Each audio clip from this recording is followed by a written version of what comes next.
watch my little kids, my students, just go out there and minister their little hearts out. We went to rehabs, we went to churches, and they were just full of fire, they were full of compassion. When I watched the students, they couldn't understand the language, but they just prayed in tongues. I saw men weeping, I saw them being hugged and kissed. I mean, I know that these people that we touched in Brazil, because of our team and the Charis Spirit, will never be the same. For me, it was a really amazing experience to be able to represent Jesus to the people of Brazil, because you could see the love in their eyes, you could see the love that they recognized coming out of me from Jesus, and it was truly a humbling experience.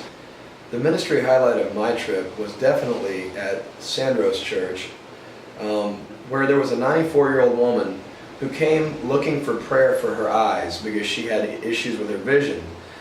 And I started praying for her. I put my hands on her eyes and I started praying for her, and nothing seemed to happen. So I backed off for a second and prayed in tongues, and I felt like the Holy Spirit was telling me it's a heart issue. It's not an issue of her eyes, and in order for her to receive any kind of healing whatsoever, her heart needs to be fixed so that I can work. And so I found Marcella. We prayed with her and prayed for her heart. And at the end of the prayer, as she was weeping, she said, "Antonio, I forgive you." And at that point, her heart was healed and she was set free from the bondage of unforgiveness and offense in her life. And for me, that was super awesome. Worshiping here in Brazil with people that obviously aren't going to be understanding what we're saying when we're worshiping in English, it was a little bit odd at first.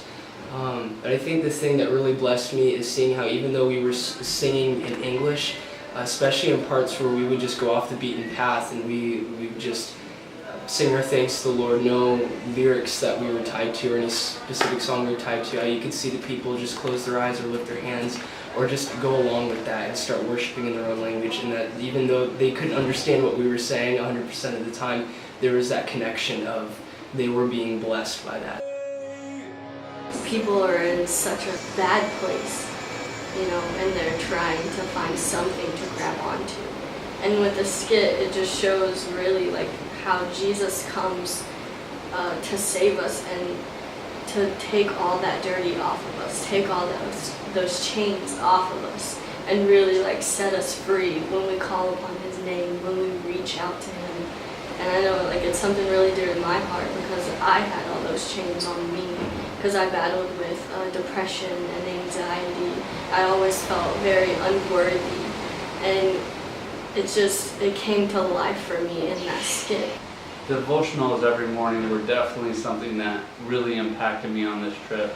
It helped me realize that there's more people going through what I've been through and going through what I'm going through, and there's more people who can pour into my life. I mean, everyday people you see walking the halls of Charis, and then next thing you know, when they get up to give their devotional, you're like, I never knew that about you. I never knew how much power that you knew you had.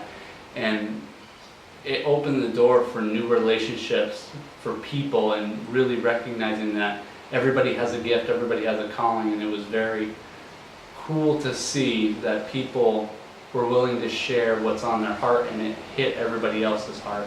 And they were hearing from God that whatever they were going to speak that day was really going to minister to other people.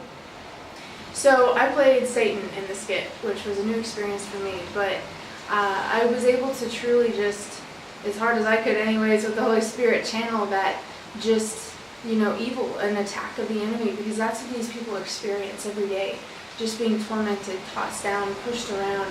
But I did that because in the end, when Jesus comes in, it glorifies Him all the more, and He's able to just destroy the enemy and take all of it off, throw those chains off, and they just break.